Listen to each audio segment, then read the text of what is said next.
വിശുദ്ധ വേദപുസ്തകം നമ്മൾ പഠിക്കുമ്പോൾ വിശുദ്ധ ബൈബിൾ ഇങ്ങനെ പറയുന്നു, അധ്വാനിക്കുന്നവരും ഭാരം ചുമക്കുന്നവരുമായുള്ളവരെ നിങ്ങൾ എൻ്റെ അടുക്കൽ വരുവീൻ, ഞാൻ നിങ്ങളെ ആശ്വസിപ്പിക്കാം.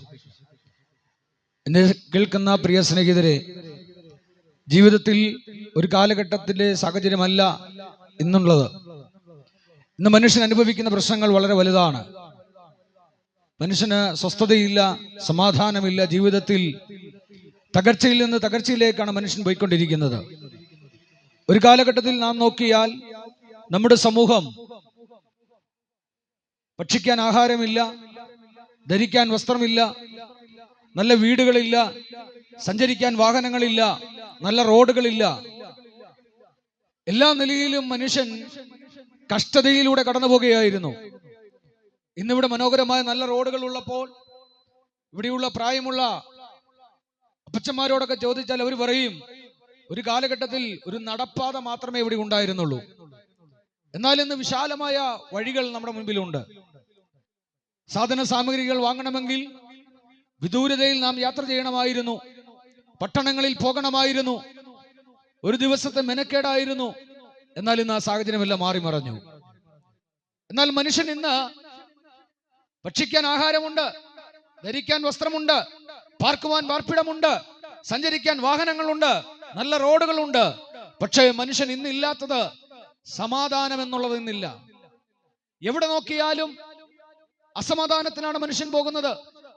ആക്രമസക്തമായ ഒരു സമൂഹം, ജീവിതത്തിൽ നിരാശ മാത്രമാണ് കൈവരിക്കാൻ കഴിയുന്നത്. ഈ മനുഷ്യന്റെ ഈ ദുരവസ്ഥയിൽ എവിടെയാണ് മനുഷ്യന് മാറ്റമുണ്ടാകുന്നത്? അതുകൊണ്ട് മനുഷ്യന് അസമാധാനത്തിൽ കഴിയുമ്പോൾ, പ്രകൃതി പോലും മനുഷ്യനെന്ന് ജീവിക്കാൻ പറ്റാത്ത ഒരു സാഹചര്യത്തിലൂടെ കടന്നു പോകുന്ന നിലയിൽ പ്രതികരിക്കുമ്പോൾ, മനുഷ്യൻ അതിൽ നിന്ന് മാറ്റം വരുത്തുവാൻ, മനുഷ്യനൊരു മാറ്റം ആഗ്രഹിക്കുമ്പോൾ, ഞങ്ങളെ ശ്രദ്ധിക്കുന്ന പ്രിയ സ്നേഹിതരെ, ലോക മനുഷ്യനും ലോകത്തിലുള്ള സകല വ്യക്തികൾക്കും സകല ജനത്തിനും ഒരുപോലെ മാറ്റം തരുവാൻ കഴിയുന്ന, സമാധാനം തരുവാൻ കഴിയുന്ന നല്ലൊരു സന്ദേശം ഞങ്ങളിവിടെ ഉയർത്തട്ടെ. ഇന്നേക്ക് 2000 വർഷങ്ങൾക്ക് മുമ്പ് കാലഘട്ടത്തെ രണ്ടായി തിരിച്ചുകൊണ്ട് മാനവരാശിയുടെ പാപത്തിന്റെ പരിഹാരത്തിന് വേണ്ടി താണഭൂമിയിലേക്ക് ഭൂജാതനായ യേശു ക്രിസ്തുവിനെയാണ് ഞങ്ങൾ ഉയർത്തി കാണിക്കുന്നത്. മറ്റൊരുത്തനും രക്ഷയില്ല. നാം രക്ഷിക്കപ്പെടുവാൻ ആകാശത്തിന്റെ കീഴിൽ വേറെ ഒരു നാമമില്ല. നമ്മൾ യേശുവിന്റെ മക്കളായി തീരുവാൻ ആഗ്രഹിക്കുന്നെങ്കിൽ ഞങ്ങൾ ശക്തിയോടെ വിളിച്ചു പറയുന്നു, സകല മനുഷ്യരും തങ്ങളുടെ പ്രശ്നങ്ങൾക്ക് ശാശ്വത പരിഹാരം കാണുവാൻ ഒരേ ഒരു മാർഗം, ഒരേ ഒരു വ്യക്തി, ഒരേ ഒരു ദൈവം, കർത്താവായ യേശു ക്രിസ്തു അത്രേ. അത് പറയാൻ കാരണമുണ്ട്. വിശുദ്ധ ബൈബിൾ ഇങ്ങനെ പറയുന്നു, യേശു എന്ന് വിളിക്കുമ്പോൾ തന്നെ ലോകത്തെ തങ്ങളുടെ പാപങ്ങളിൽ നിന്ന് രക്ഷിപ്പാനിരിക്കൊണ്ട് അവൻ യേശു എന്ന പേരിടണം. അപ്പോൾ പാപിയായ മനുഷ്യന് പാപത്തിൽ നിന്ന് രക്ഷ നേടണമെങ്കിൽ യേശുവെ എന്ന് വിളിക്കുമ്പോൾ തന്നെ ആ പ്രശ്നത്തിന് പരിഹാരം നേടുകയാണ്. രണ്ടാമതായി ഞാൻ വിളിച്ചു പറയട്ടെ, മാനവരാശി മുഴുവൻ യേശുവിനെ പിൻപറ്റുന്നുണ്ട്, യേശുവിനെ ആരാധിക്കുന്നുണ്ട്. ഇന്ന് നമ്മൾക്കറിയാം, നമ്മുടെ കൺമുമ്പിൽ കാണുന്ന അനേകം മതങ്ങൾ പോലും ക്രിസ്തു മതത്തിന്റെ പേരിൽ അറിയപ്പെടുന്നുണ്ട്. പക്ഷേ വാഴ്ചകൾക്കും അധികാരങ്ങൾക്കും നേർച്ചകൾക്കും കാഴ്ചകൾക്കും പുണ്യസ്ഥലങ്ങൾ സന്ദർശിച്ചത് കൊണ്ടോ, മനുഷ്യന്റെ പണം മുഴുവൻ ചെലവാക്കിയത് കൊണ്ടോ, അല്ലെങ്കിൽ ഈ ലോകത്ത് കാണുന്ന ഏതെങ്കിലും വ്യക്തികൾ പറയുന്നത് നിങ്ങൾ പിൻപറ്റിയത് കൊണ്ടോ നിങ്ങളുടെ ജീവിതത്തിലെ പ്രശ്നങ്ങൾക്ക് പരിഹാരം നേടുവാൻ കഴിയത്തില്ല. ഇന്ന് മനുഷ്യൻ സമാധാനത്തിന് വേണ്ടി അനേക സ്ഥലങ്ങൾ സന്ദർശിക്കുന്നു, നേർച്ചകൾ കൊടുക്കുന്നു, ഒരുപാട് സംഭാവനകൾ കൊടുക്കുന്നു, തന്റെ വീട്ടിൽ തനിക്കുള്ള ഏക സമ്പാദ്യം പോലും കൊണ്ടുപോയി കൊടുക്കുന്നത് നമുക്ക് കാണാൻ കഴിയും. എന്നാൽ വിശുദ്ധ ബൈബിളിൽ ഒരു വ്യക്തിയെ കാണാം, ഒരു സഹോദരി, രക്തസ്രാവക്കാരി സ്ത്രീ, തന്റെ സ്വത്ത് മുഴുവൻ വിറ്റ് വൈദ്യന്മാർക്ക് കൊണ്ടു കൊടുത്തു. തനിക്കുള്ള എല്ലാ സമ്പാദ്യവും തനിക്ക് കഴിയുന്നിടത്തോളം ഈ ലോക മനുഷ്യനിൽ ആശ്രയിച്ചു, വൈദ്യശാസ്ത്രത്തിൽ ആശ്രയിച്ചു. തന്റെ രോഗത്തിന് സമൂലമായ മാറ്റം ലഭ്യമായില്ല. എന്നാൽ യേശു അതുവഴി കടന്നു പോകുന്നു എന്ന് കേട്ടപ്പോൾ, യേശുവിൽ വിശ്വസിച്ചപ്പോൾ തനിക്ക് രോഗസൗഖ്യം ലഭ്യമായി. അങ്ങനെയാണെങ്കിൽ ആ യേശുവിൽ വിശ്വസിച്ച് യേശുവിന്റെ വസ്ത്രത്തിന്റെ തൊങ്ങൽ തൊട്ടപ്പോൾ ലോകവൈദ്യന് ചെയ്യാൻ കഴിയാത്ത രോഗസൗഖ്യം കിട്ടിയെങ്കിൽ ഇന്ന് ഈ ശബ്ദം കേൾക്കുന്ന ആരെങ്കിലും നിങ്ങൾ രോഗിയാണെങ്കിൽ, നിങ്ങൾ ഏതെങ്കിലും രോഗത്താൽ അടിമപ്പെട്ടായിരിക്കുന്നെങ്കിൽ, ഏതെങ്കിലും പ്രശ്നത്തിൽ അകപ്പെട്ടിരിക്കുന്നെങ്കിൽ നിങ്ങൾക്ക് സൗഖ്യം തരുവാൻ യേശുക്രിസ്തുവിന് കഴിയുമെന്ന് ഞങ്ങൾ ഇവിടുന്ന് വിളിച്ചു പറയുകയാണ്. ഈ ശബ്ദത്തിൽ കേട്ടുകൊണ്ടിരിക്കുമ്പോൾ ഞങ്ങളെ വീക്ഷിക്കുന്നുണ്ട് നിങ്ങൾ. ഞങ്ങളെ വീക്ഷിക്കുന്നവരോട് ഞങ്ങൾ പറയട്ടെ, ഈ ശബ്ദം കേട്ടുകൊണ്ട് നിങ്ങളോട് പറയട്ടെ, ഞങ്ങളും നിരവധി പ്രശ്നങ്ങളിലൂടെ കടന്നുപോയവരാണ്. ഈ ലോകത്തിന്റെ ഇഷ്ടപ്രകാരം മദ്യത്തിനും മയക്കുമരുന്നിനും അടിമപ്പെട്ട് ജീവിച്ചവരാണ്. ജീവിതത്തിൽ ഇനി ഒരു മുന്നേറ്റമില്ലെന്ന്, ജീവിതത്തിൽ നിരാശ മാത്രമുള്ളൂ എന്ന് ചിന്തിച്ച വ്യക്തികളാണ്. പക്ഷേ ഇന്ന് ഞങ്ങൾ ഇവിടെ നിൽക്കുമ്പോൾ ഞങ്ങളുടെ പ്രശ്നത്തിന് പണത്തിന് കഴിയാത്തത്, മതത്തിന് കഴിയാത്തത്, രാഷ്ട്രീയത്തിന് കഴിയാത്തത്, ഈ ലോകത്തിൻ്റെതായ ഒരു ശാസ്ത്ര സാങ്കേതിക വിദ്യകൾക്കും കഴിയാത്തത് ദൈവത്തിന് ചെയ്യുവാൻ കഴിഞ്ഞു. കർത്താവായ യേശുവിൽ വിശ്വസിക്കുക മാത്രം ചെയ്തു. അതിന് നിങ്ങൾ എവിടെയും പോകേണ്ട ആവശ്യമില്ല, പണം മുടക്കേണ്ട ആവശ്യമില്ല. പലരും പറയും, ഇത്ര രൂപ കൊണ്ടു തന്നാൽ, ഇത്ര പണം നിങ്ങൾ ചെലവാക്കിയാൽ നിങ്ങളുടെ പ്രശ്നം പരിഹരിക്കാമെന്ന്. പക്ഷെ ഞങ്ങൾ പറയുന്നു, നിങ്ങൾ ഒരു രൂപ പോലും മുടക്കാതെ താങ്കൾ ആയിരിക്കുന്ന സ്ഥലത്ത്, ആയിരിക്കുന്ന ഇരിപ്പിടത്തിൽ, താങ്കൾ ആയിരിക്കുന്ന ഏത് മേഖലയിലാണെങ്കിലും ആ സ്ഥലത്ത് ഇരുന്നു കൊണ്ട് നിങ്ങളുടെ ഹൃദയത്തെ കൊടുക്കാൻ തയ്യാറായാൽ, യേശുവെ ഞാൻ പാപിയായ വ്യക്തിയാണ്, പാപത്തെ രക്ഷിക്കുവാൻ യേശു ഭൂമിയിൽ വന്നെങ്കിൽ ആ യേശുവിൽ ഞാൻ വിശ്വസിക്കുന്നു എന്ന് ഹൃദയം കൊണ്ട് നിങ്ങൾ ഏറ്റുപറയാൻ തയ്യാറാണെങ്കിൽ ഇന്ന് നിങ്ങൾക്കും നിങ്ങളുടെ കുടുംബത്തിനും ആ നിത്യമായ രക്ഷയും സമാധാനം ലഭ്യമാണ്. മദ്യപിച്ച് കയറി വരുന്ന വ്യക്തിയുടെ വീട് എല്ലാ നിലയിലും നഷ്ടത്തിന്റെ ഒരു കച്ചവടമായി മാറുകയാണ്. തനിക്ക് പണം നഷ്ടപ്പെട്ടു, തന്റെ ജീവിതത്തിൽ സമൂഹത്തിലുള്ള മാന്യത നഷ്ടപ്പെട്ടു, തന്റെ കുടുംബം നഷ്ടപ്പെടുന്നു, ഭാര്യയെ നഷ്ടപ്പെടുന്നു, മക്കളെ നഷ്ടപ്പെടുന്നു, ഏകാന്തത അനുഭവിക്കുന്നു, എന്തിനു പറയുന്നു, ആരോഗ്യം നഷ്ടപ്പെടുന്നു. ഇങ്ങനെ ജീവിതത്തിൽ മദ്യം കഴിക്കുന്ന, ലഹരി ഉപയോഗിക്കുന്ന വ്യക്തിയുടെ ജീവിതത്തിൽ നഷ്ടത്തിന്റെ കണക്ക് പറയുമ്പോൾ യേശുവിൽ വിശ്വസിക്കുന്നവരെ കുറിച്ച് ഞങ്ങൾ പറയുന്നു, നഷ്ടങ്ങളെ ലാഭമാക്കി തീർക്കുന്ന, ജീവിതത്തിൽ ഉയർച്ച തരുന്ന, ശരീരത്തിന് ആരോഗ്യം തരുന്ന, ജീവിതത്തിൽ സമാധാനം തരുന്ന യേശുവിൽ വിശ്വസിക്കാൻ കഴിയുമോ? യേശു നിങ്ങൾക്ക് ജീവിതത്തിൽ ഈ ഭൂമിയിൽ മാത്രമല്ല നിത്യമായ ഒരു സ്വർഗം കൂടെ ദാനമായി ഒരുക്കിയിട്ടുണ്ട്. പലരും പാപക്ഷമയ്ക്ക് വേണ്ടി, ചെയ്ത കുറ്റകൃത്യങ്ങൾക്ക് വേണ്ടി, ചെയ്തുപോയ അകൃത്യത്തിന് വേണ്ടി പല മാർഗങ്ങളും മോക്ഷം തേടി പോകാറുണ്ട്. മോക്ഷം തേടി പോകുന്നവരോട് ഞാൻ പറയട്ടെ, ലോകത്തിൽ ഒരു വഴിയുമില്ല മോക്ഷം പ്രാപിക്കുവാൻ. ഒരേ ഒരു വഴി യേശുക്രിസ്തുവിൽ വിശ്വസിക്കുക എന്നുള്ളതാണ്. ആ യേശുക്രിസ്തുവിൽ വിശ്വസിക്കാൻ താങ്കൾ തയ്യാറാണെങ്കിൽ ഒന്നുകൂടെ ഞാൻ വിളിച്ചു പറയുന്നു, യേശുവെ ഞാൻ പാപിയായ ഒരു വ്യക്തിയാണെന്ന് പറയുമ്പോൾ താങ്കൾ മരിക്കേണ്ട സ്ഥാനത്ത്, ശിക്ഷ അനുഭവിക്കേണ്ട സ്ഥാനത്ത്, തെറ്റ് ചെയ്യുന്നവർ ശിക്ഷിക്കപ്പെടുമെന്ന് അതൊരു നിയമമായി എഴുതി വച്ചിരിക്കുമ്പോൾ ഞങ്ങൾ ഉറക്കെ പ്രസ്താവിക്കുന്നു, യേശുവിൽ വിശ്വസിച്ച ഇന്നേക്ക് 2000 വർഷങ്ങൾക്ക് മുമ്പ് യേശുക്രിസ്തു ജനിക്ക് മാത്രമല്ല 33.5 തിരുവയസ്സ് വരെ ഭൂമിയിൽ ജീവിച്ച് എനിക്കും നിങ്ങൾക്കും വേണ്ടി കാൽവരി ക്രൂശിൽ യാഗമായി തീർന്നു 3 ആണികളാൽ തറയ്ക്കപ്പെട്ടെങ്കിൽ ഞാൻ മരിക്കേണ്ട സ്ഥാനത്ത്, ഞാൻ യാഗമായി തീരേണ്ട സ്ഥാനത്ത് യേശു നമുക്ക് വേണ്ടി യാഗമായി തീർന്നു. എന്നെ കേൾക്കുന്ന പ്രിയ സ്നേഹിത, താങ്കളുടെ ജീവിതത്തിൽ താങ്കളുടെ പാപം ക്ഷമിക്കുവാൻ യേശുവിന് കഴിയും. താങ്കളുടെ തെറ്റുകളെ ക്ഷമിക്കുവാൻ യേശുവിന് കഴിയും. പലപ്പോഴും പലരോടും പറഞ്ഞു നിൽക്കാവുന്ന, മറ്റു പലരും കണ്ടുകൊണ്ടിരിക്കുന്ന അനേക പാപങ്ങൾ നമ്മുടെ ജീവിതത്തിലുണ്ട്. എന്നാൽ പലരോട് പറയാൻ കഴിയാത്ത രഹസ്യപാപങ്ങളുണ്ട്. ഏതുമാകട്ടെ, ലോകത്തിൻ്റെതാകുന്ന ഒരു ശക്തിക്കും നിങ്ങളുടെ പാപത്തിന് ക്ഷമിക്കാൻ കഴിയാതിരിക്കുമ്പോൾ, പരിഹാരം വരുത്താൻ കഴിയാതിരിക്കുമ്പോൾ, നിങ്ങളുടെ പാപത്തെ ക്ഷമിക്കുന്നവനും പാപത്തിനു വേണ്ടി യാഗമായി തീർന്ന് നമ്മൾ അനുഭവിക്കേണ്ട ശിക്ഷ അനുഭവിച്ചവനുമായ കർത്താവായ യേശുക്രിസ്തുവിൽ വിശ്വസിക്കുക. ആ വിശ്വാസം മൂലം നിങ്ങൾക്ക് സമാധാനം ഉറപ്പാണ്. ഇതാ ഞങ്ങൾക്ക് പറയാനുള്ളത്.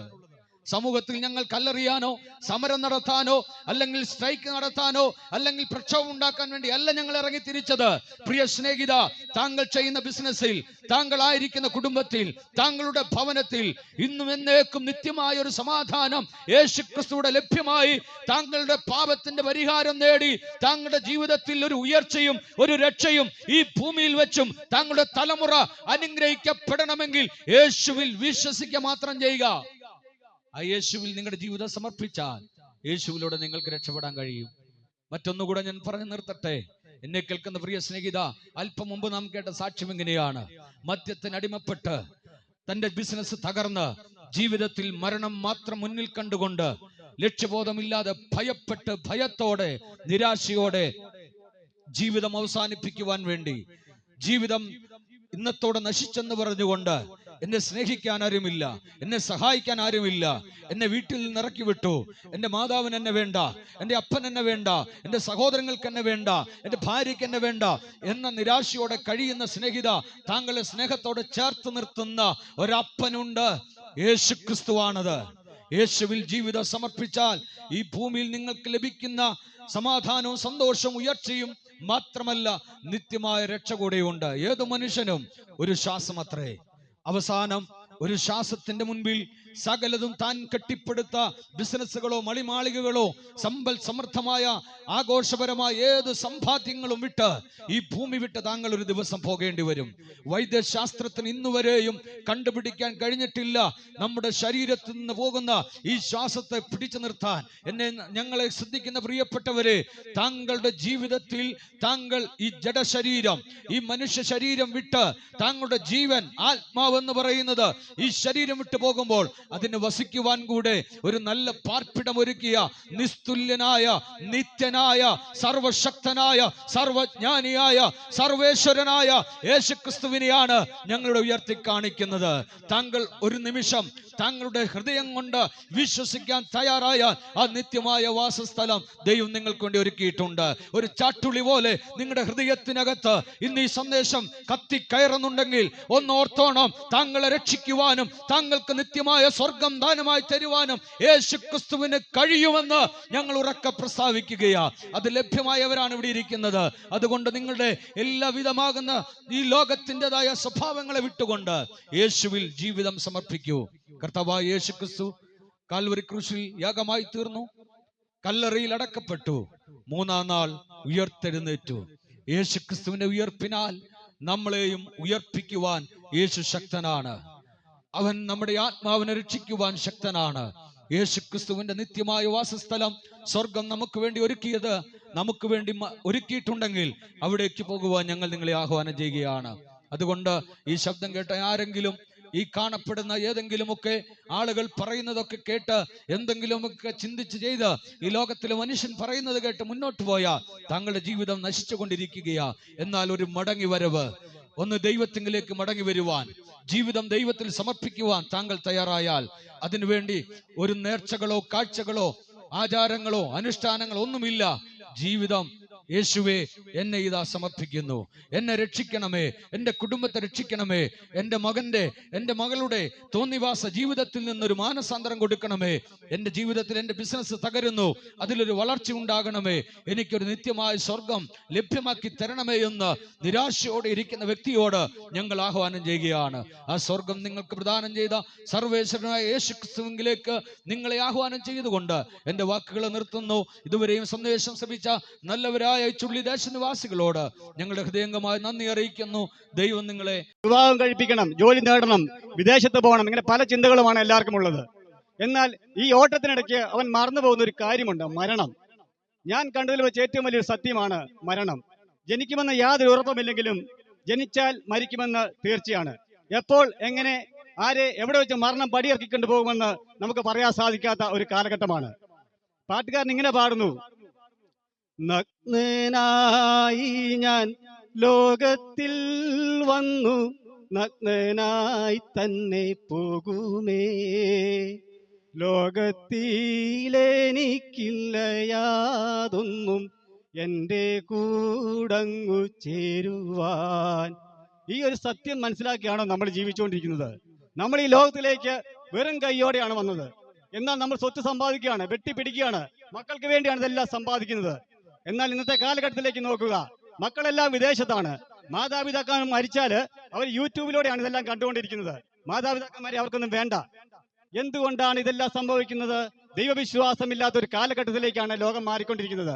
പണ്ട് ക്രിസ്ത്യാനിയാണേലും മുസ്ലിം ആണേലും ഹിന്ദു ആണേലും വൈകുന്നേരങ്ങളിൽ ഒന്നിച്ചിരുന്ന് പ്രാർത്ഥിക്കുന്ന ഒരു അനുഭവം ഉണ്ടായിരുന്നു. എന്നാൽ ഇന്ന് ദൈവവിശ്വാസവുമില്ല, ദൈവഭയവുമില്ല, ആരെയും ഭയമില്ലാത്ത ഒരു സമൂഹം. എന്റെ പൊന്നു സഹോദരങ്ങളെ, ഞാൻ ജനിച്ചു വളർന്നത് ഒരു ക്രൈസ്തവ കുടുംബത്തിലാണ്. ഞാൻ ജനിച്ചപ്പോൾ മുതൽ എനിക്ക് യേശുവിനെ അറിയാം, മാതാവിനെ അറിയാം, സകല പുണ്യാളന്മാരെ അറിയാം. ഞാൻ പള്ളിയിൽ പോകും, പ്രാർത്ഥിക്കും. എന്റെ അപ്പൻ എന്നേക്കാൾ വലിയ വിശ്വാസി. എല്ലാ ഞായറാഴ്ചകളിലും പള്ളിയിൽ പോകും, എല്ലാ പ്രധാന ദിവസങ്ങളിലും ദൈവത്തെ ആരാധിച്ചു വരും. എന്നാൽ കുടുംബത്തിൽ സമാധാനമില്ല. മദ്യത്തിന് അടിമയായ എൻ്റെ അപ്പൻ രണ്ടരയിലും കത്തിയും പിടിച്ചുകൊണ്ട് വരുമ്പോൾ ഞങ്ങളുടെ കുടുംബത്തിൽ സമാധാനമില്ല. ഒരു പ്രായം കഴിഞ്ഞപ്പോൾ ഞാനും ഇതേ പാത പിന്തുടർന്നു. എന്നാൽ ഭയങ്കര ദൈവവിശ്വാസിയാണെന്നൊരു തോന്നൽ എൻ്റെ ജീവിതത്തിലും ഉണ്ടായി. എന്നാൽ എൻ്റെ പൊന്നു സഹോദരങ്ങൾ, ഇതുപോലുള്ള ദൈവദാസന്മാരുടെ ചില വചനങ്ങൾ എൻ്റെ ജീവിതത്തെ സ്പർശിച്ചു കഴിഞ്ഞു. ഞാൻ വിചാരിച്ചിരുന്ന പോലെയൊന്നുമല്ല ഈ കാണുന്ന ആരാധനയോ ആചാരാനുഷ്ഠാനങ്ങളും ഒന്നുമല്ല എൻ്റെ ജീവിതത്തെ മാറ്റിമറിച്ചത്. ചില വചനങ്ങൾ ഞാൻ വായിച്ചപ്പോൾ ഞാൻ അനുഭവിക്കാത്ത ഒരു സമാധാനം എൻ്റെ കുടുംബത്തിലേക്ക് കടന്നു വന്നു. എൻ്റെ സഹോദരങ്ങളെ, യേശു 2000 വർഷങ്ങൾക്ക് മുമ്പ് ഈ ലോകത്തിലേക്ക് ഇറങ്ങി വന്നു. നമ്മുടെ പാപങ്ങൾക്ക് പരിഹാരമായി കാൽവരി മലയിൽ തന്റെ ജീവനെ, തന്റെ പ്രാണനെ അർപ്പിച്ച് നമ്മുടെ പാപങ്ങൾക്ക് പരിഹാരം കണ്ടു. യേശുവിനെ അറിയാത്ത ആരെങ്കിലും ഈ ദേശത്തുണ്ടെങ്കിൽ ബൈബിൾ വായിക്കുക. ബൈബിൾ ഇല്ലെങ്കിൽ ഈ പറയുന്ന സഹോദരങ്ങൾ ബൈബിൾ നൽകുന്നതാണ്. ഈ വചനങ്ങൾ വായിച്ചുകൊണ്ടിരിക്കുമ്പോൾ പരിശുദ്ധാത്മാവിന്റെ സാന്നിധ്യം നമ്മളിലേക്ക് പ്രവർത്തിക്കാൻ തുടങ്ങും. ഈ വചനങ്ങൾ കേൾക്കുമ്പോൾ നമ്മുടെ ജീവിതത്തിൽ നിരാശകൾ മാറും, ദുഃഖങ്ങൾ മാറും, കഷ്ടങ്ങൾ മാറും, വേദനകൾ മാറും. ഇവിടെ പ്രസംഗിക്കുന്ന ഈ ദൈവദാസന്മാർക്കുമുണ്ട് അനുഭവങ്ങൾ. അവരാരും സമ്പത്തുള്ളവരല്ല, പലരും രോഗികളാണ്, പലരും കടബാധ്യതകളുള്ളവരാണ്. എന്നാൽ ഞങ്ങളൊരു പ്രത്യാശയുണ്ട്. ഞങ്ങളുടെ ജീവിതത്തിൽ കടഭാരങ്ങൾ വന്നാൽ, രോഗങ്ങൾ വന്നാൽ, നിരാശകൾ വന്നാൽ, ദുഃഖങ്ങൾ വന്നാൽ അതിനെല്ലാം തരണം ചെയ്യാൻ ഞങ്ങളുടെ കൂടെയുള്ള ക്രിസ്തു യേശു ഞങ്ങളെ ശക്തരാക്കുന്ന ഒരു ബോധ്യം ഞങ്ങൾക്കുണ്ട്. ഈ ഒരു സമാധാനമാണ് യേശു വാഗ്ദാനം ചെയ്യുന്നത്. ഈ ലോകത്ത് സ്വത്ത് തരാമെന്നോ സമ്പത്ത് തരാമെന്നോ പണം തരാമെന്നോ ഒന്നുമല്ല യേശുനാഥൻ പറയുന്നത്. വരുവാനുള്ള ഒരു ലോകത്ത് നിത്യമായ ഒരു ജീവനെ കുറിച്ചാണ് യേശു വാഗ്ദാനം ചെയ്യുന്നത്. ക്ഷണികമായ ഒരു ജീവിതമാണ് നമുക്ക് നമ്മുടെ മുമ്പിലുള്ളത്. എത്രയൊക്കെ സ്വത്ത് സമ്പാദിച്ചാലും വെട്ടിപ്പിടിച്ചാലും ഒരു ദിവസം നമ്മൾ മടങ്ങിപ്പോവും. നമ്മൾ ചെയ്യുന്ന ചെറിയതെങ്കിലും വലിയതെങ്കിലും എല്ലാ കാര്യത്തിലും ഒരു ന്യായവിധി ഉണ്ടാകും. നീ ചെയ്യുന്ന പ്രവൃത്തികൾ എന്താണല്ലോ അത് നമ്മളെ പിന്തുടരും. വേറെ ഒന്നും നമ്മുടെ കൂടെ പോരുകയില്ല. കത്തോലിക്ക സഭയിൽ ഒരു പാട്ടുണ്ട്, മങ്ങിയൊരന്തി വെളിച്ചത്തിൽ ചെന്തി പോലൊരു മാലാഹ വിണ്ണിൽ നിന്നൻ മരണത്തിൻ സന്ദേശവുമായി വന്നരികിൽ. നമ്മുടെ സമയമാകുമ്പോൾ ചെന്തി പോലെ പ്രകാശിക്കുന്ന ഒരു ദൈവദൂതൻ നമ്മുടെ അടുത്തേക്ക് വരും, നമ്മുടെ തോളിൽ കൈവച്ചിട്ട് വരും, പറയും, മകനെ മകളെ നമുക്ക് പോകാമെന്ന് പറയും.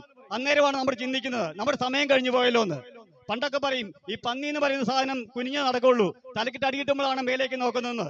നമ്മൾ അന്നേരം ചിന്തിക്കും, അയ്യോ എന്റെ മക്കൾക്ക് ഒരു ഉമ്മ കൊടുക്കട്ടെ, എന്റെ ഭാര്യയോട് ഒരു യാത്ര പറയട്ടെ, എന്റെ സഹോദരനോട് ക്ഷമ ചോദിക്കട്ടെ, എന്റെ അയൽക്കാരോട് കട കൊടുത്തു തീർക്കട്ടെ. നടക്കില്ല. ദൂതൻ പ്രാർത്ഥന കേട്ടില്ല, സമയം തെല്ലും തന്നില്ല, മൃതിയുടെ പിടിയിലമർന്നു ഞാൻ, നാദാ നീ താനവലംബം. പിന്നെ നമുക്ക് സമയമില്ല, പശ്ചാത്തപിക്കാൻ സമയമില്ല. നീ ഒരുങ്ങിയിട്ടുണ്ടോ എന്ന് ചിന്തിക്കുക.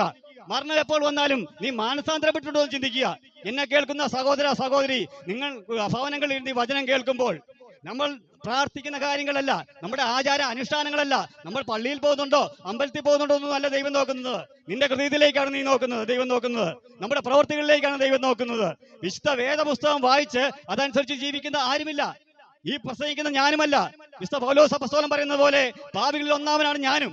ഞാൻ ഓരോ ദിവസവും പ്രാർത്ഥിക്കുന്നത്, എന്റെ ദൈവമേ എന്നെ നീ ഒരുക്കിയെടുക്കണമേ, പാപസാഹചര്യം മാറ്റിയെടുക്കണമേ എന്നാണ് പ്രാർത്ഥിക്കുന്നത്.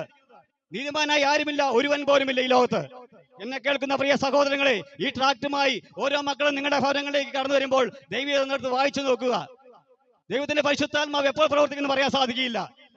നിങ്ങളുടെ മക്കൾ മദ്യത്തിനോ മയക്കുമരുന്നോ അടിമപ്പെട്ട് ഡി അഡിക്ഷൻ സെന്ററുകളിൽ കയറിയിറങ്ങി മടുത്തെങ്കിൽ നിങ്ങൾ ചിന്തിക്കുക, നിങ്ങൾ ഈ വേദവസ്തു ഒന്ന് വായിച്ച് ദൈവത്തോട് അടുക്കുക, യേശുവിനോടൊന്ന് പ്രാർത്ഥിക്കുക.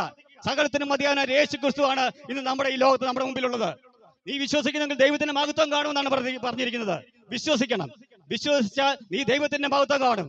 നീയും നിന്റെ കുടുംബവും കർത്താവായ യേശു ക്രിസ്തുവിൽ വിശ്വസിക്കുവാനാണ് പറഞ്ഞിരിക്കുന്നത്. വിശ്വാസമില്ലെങ്കിൽ നമ്മുടെ ഈ ജീവിതം മുഴുവൻ വ്യർത്ഥമാണ് സഹോദരങ്ങളെ. ഞാനിപ്പോൾ ജോലി ചെയ്യുന്നത് ഒരു ഡി അഡിക്ഷൻ സെന്ററിലാണ്. പണ്ടൊക്കെ 18 വയസ്സിന് ശേഷമാണ് മദ്യത്തിനും അന്ന് മയക്കുമരുന്ന് കുറവാണ്, മദ്യത്തിന് അടിമപ്പെടുന്നത്. എന്നാൽ ഇന്ന് 10 വയസ്സ് കഴിഞ്ഞ കുട്ടികള് മദ്യത്തിനും മയക്കുമരുന്നും അടിമപ്പെട്ട് ഭ്രാന്തന്മാരെ പോലെ ഓരോ ദിവസം കയറി വരികയാണ്. 1-2 ആൺമക്കൾ കാണും, 2 പേരും മയക്കുമരുന്ന് അടിമകള്. ആ കുടുംബത്തെ എത്ര പണമുണ്ടെങ്കിൽ എന്നാണ് കാര്യം. നമ്മൾ ഈ സ്വത്ത് സമ്പാദിച്ചതുകൊണ്ടോ വെട്ടിപ്പിടിച്ചുകൊണ്ടൊന്നും യാതൊരു കാര്യവുമില്ല. ദൈവസന്നിധിയിൽ മുഴങ്കാലം അടക്കാനുള്ള സമയം കഴിഞ്ഞിരിക്കുന്നു സഹോദരങ്ങളെ.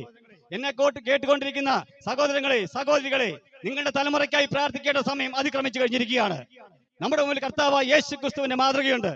നമ്മുടെ പാപങ്ങൾക്ക് പരിഹാരമായി ദൈവത്തിന്റെ സ്ഥാനം കണക്കിടാതെ മനുഷ്യനായി ലോകത്തിലേക്ക് ഇറങ്ങി വന്ന് കാൽവരി ക്രൂശിൽ തന്റെ അവസാനത്തോടെ രക്തം വരെ ഊറ്റിയ നമ്മുടെ കർത്താവായ യേശു ക്രിസ്തു.